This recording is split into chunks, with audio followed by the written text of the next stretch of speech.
What's up, guys? I'm SaltEMike, and this is your Star Citizen Week in Review for January 9th, 2023.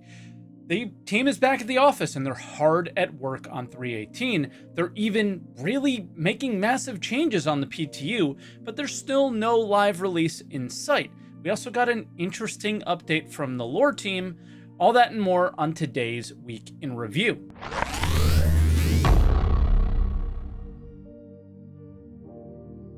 And as always, if this is your first Week in Review, this is where I take all of the official Star Citizen news each week, put it into one video, and share some of my opinions about it. I also live stream on Twitch, twitch.tv/SaltEMike every day but Monday, so I can get this video out to you guys, starting at 6:30 a.m. Eastern Time. I also have a React channel, SaltEMike Reacts. If you guys want to check that out, link will be up there. But we do have more to get through than I thought we were going to, so let's check out some patch notes.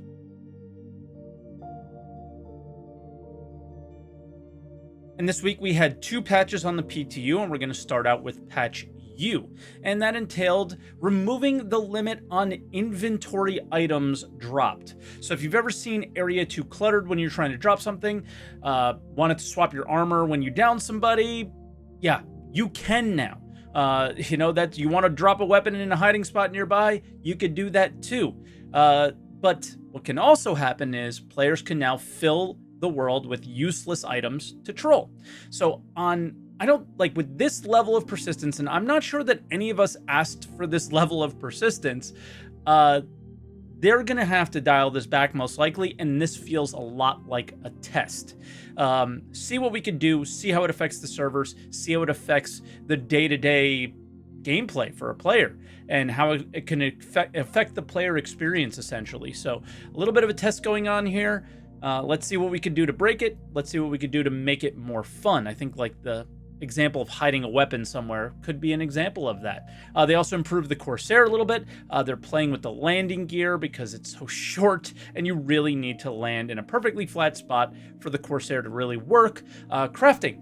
We talked about this previously where they, along with some killer elevator stuff on the elevator, they've added crafting of multi-tools and some of their attachments to the Reclaimer and Vulture filler stations. I love this because it's not really a money-making tool. It's and if you need it, if it's essential, basically. Hey, I need something, let me craft it real quick. It's not a way to make money, but it's a way to make things easier and more enjoyable. And just for an example, a full SCU of RMC, or recycled material composite, or metal composite, I'm not sure, is 7,700.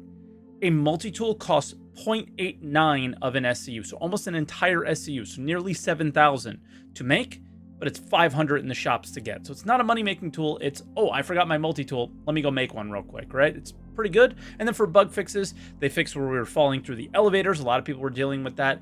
Less getting stuck on loading screens on the 50-4, whatever the number was. In my experience, this one didn't work because now I'm just getting held up on a different number. So ASOP bugs are fixed as well, so you're not getting stuck there or seeing somebody else's. They seem to be resolved, and many more. Link in the description for these patch notes. For 3.18v on the PTU, it looks like there's not a lot of updates here, right? But they didn't mention some huge changes that went in. For Security Post Korea and you taking it over, the evidence boxes that you can get are now much more valuable. I think 3 times more valuable, making this like a very viable thing to do if you want to make money, but also experience some PvP encounters.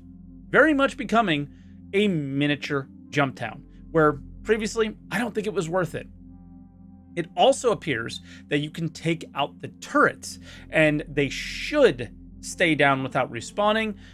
So now you can really properly take over the station, use the pads if need be, and that's if you're an attacker, but if you have them off, it makes it a little bit easier for you to get attacked as well. For bug fixes, I didn't see much to point out here personally, but the sheer number of bug fixes that are coming in every patch kind of shows how hard they're working, and that they have many more to squash because the experience is still quite rough. I guess I'll ask this to you guys. When do you think 3.18 is going to release to live? They're still testing things. There's still tons of instability and bugs, but it's pretty fun with a lot of new features. So are you excited? When do you think it's coming out? Let me know in the comments down below.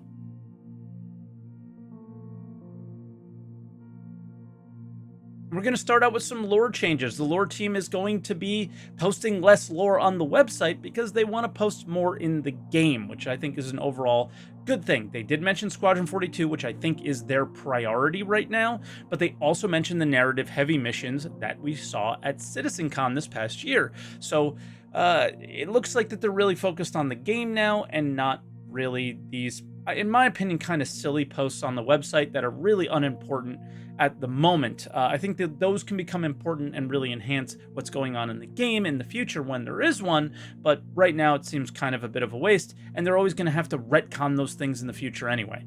They also released a schedule for the next 5 weeks or so. It's all pretty light, but the Galactopedi updates, which I think are really important, are staying. There's also a subscriber update for January, and for $10 subscribers, $10 a month, you're getting a bunch of blue skins for your ground vehicles. For the $20 a month sub, it's red because obviously red is faster and more expensive, and the purple vehicles are on the sub store. For me, you can kind of tell that they're trying to improve the subscriber updates and be more broad in case you don't have a skin for a certain vehicle, so not just one vehicle but multiples. And yeah, I don't know. It's showing that they're trying, but at the same time, I'm not super interested in this one. Let me know down in the comments what you guys think, and that'll do it for this video. So thank you for watching. Again, we're really light on content from Star Citizen this week, but hopefully with This Week in Star Citizen, hopefully that comes out today. We didn't have one last week, that they'll share that, you know, ISC is coming back soon, SCL, those kind of things, and then we should have more to talk about. So thank you so much for watching. Thank you for the support over the last year or so, and I'll see you guys next week.